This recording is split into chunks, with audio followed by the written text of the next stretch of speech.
Robert Downey Jr. going like, "Wow, that's a great costume." He's like, "Oh, this isn't a costume. I woke up like this." And Rush Limbaugh was a stunt double. Oh yeah, exactly. He's dead, and I don't care. And Rush Limbaugh. Oh my God, that's it. Steve Bannon should have played Elvis, and they should have done this movie before he died. Had Rush Limbaugh play Colonel Tom Parker. That would have been an amazing film. And I don't know who else is a right wing figure that we haven't made fun of yet. And Donald Trump played Elvis's toilet. That's a terrible joke. Played who? Well, what? He could have played Colonel Tom Parker's toilet. Well, I was about to say, I'm pretty sure Elvis's toilet in Graceland was gold, and I mean Donald Trump fits the bill, so why not? I mean that would have been great. And Don Jr.'s girlfriend could have played Priscilla. What's her name? The crazy woman. Priscilla.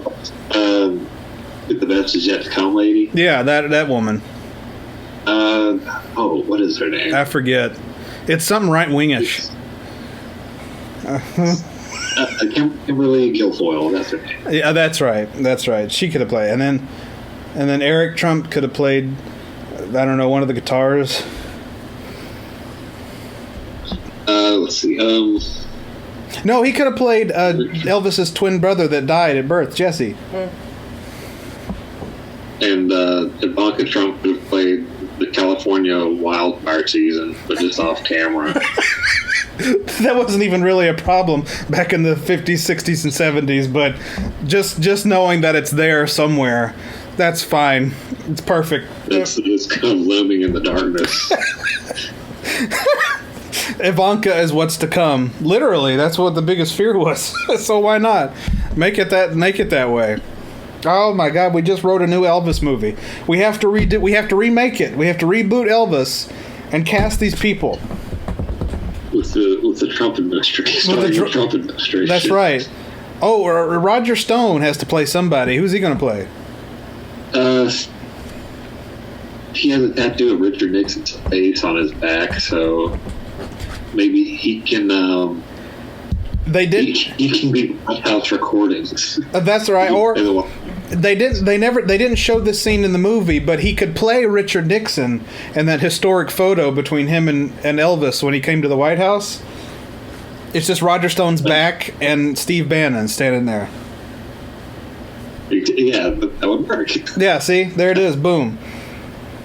That was another scene that they didn't do in the movie. It was when Elvis, clearly high on drugs, came to visit Richard Nixon to talk about firearms in the early 1970s. That would have been a great scene. Was that when did he serve in the Army, Elvis? Late 50s, 57, 58. Okay. It's kind of like as a lot of times, like celebrities that in that era would serve in the Army, but they would just more or less be like a poster child for the armed services and never actually saw combat. Well, that was basically him, because he served literally right before Vietnam started. So had he been enlisted when Vietnam started, there's a good chance he may have actually would have seen some action. But no, he served during peacetime, and it was literally a publicity stunt. You see it in the movie, because that was back when everybody was mad that he was shaking his hips, and so they sent him off to war. They got mad because he was. How dare you shake your hips? They were mad because he was turning women on, and so they sent him off overseas. I feel like that's like a Southern thing. I can just imagine, like, because it's usually like stations in the South that like steamrolled Beatles records because they said they were bigger than Jesus. I can just like imagine some guy in Tennessee, in Cool, Tennessee, going like, "Yeah, I hope he gets shot," or something like that. Elvis. Yeah. He gyrated on my TV. He gyrated on my TV. I hope he gets his head blown off. How dare he gyrate? I did, when doing the review for Get Real, yeah. I did pull up the old... You sound like a... You sound like a 1950s Facebook comment section, so... Oh, I do, don't I? Literally. Facebook comment section. 1950s. From the 1950s. That's It's exactly essentially what what it they is. sound like. That's I was about to say. It is basically what it is. Yeah, it's a bunch of weirdos from It's the. essentially what they sound like now. What they sound like now, like when you look at stories about Brittany Griner. Yeah, right. Or Which is like I don't know if there's ever a time you feel like more disgusted by a Facebook comment section than when you see a Facebook post about Brittany Griner. My God, it's really disturbing. It's really sad.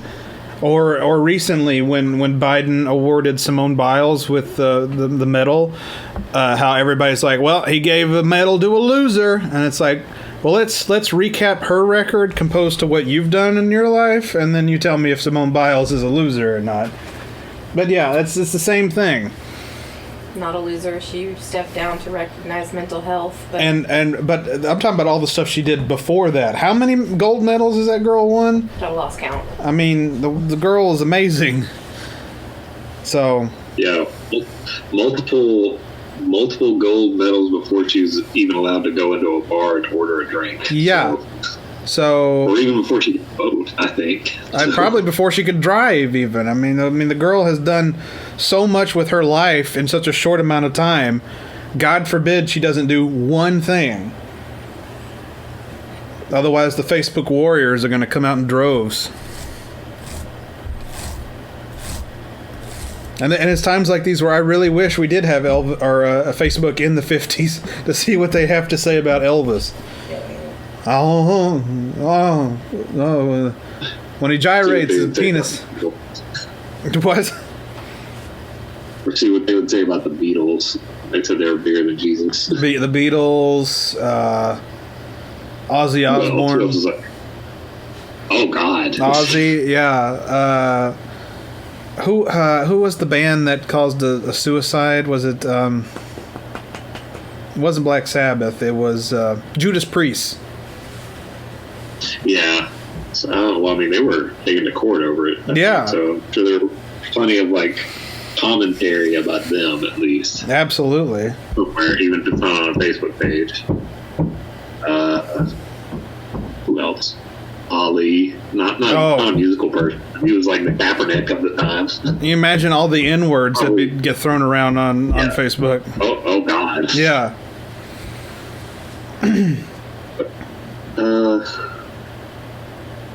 Okay. And, regardless, I'm glad there was no Facebook in the 50s. Facebook wouldn't have survived. Facebook wouldn't have survived if it was around during that time because it just would have been so toxic. Yeah, I'm just. It definitely would have accelerated our decline. Yeah, you think it's toxic now? Imagine what it would have been 60 years ago. It would have been a lot worse. A lot worse. They'd be Elon Musk probably wouldn't be clamoring for free speech at this point if Facebook was around back then, or Twitter. I don't know. Let's start a poll on their Smells Like 90's Rock page. Would Facebook accelerate the decline of 1950s America? Yes or no? Secret option. Why is this a poll?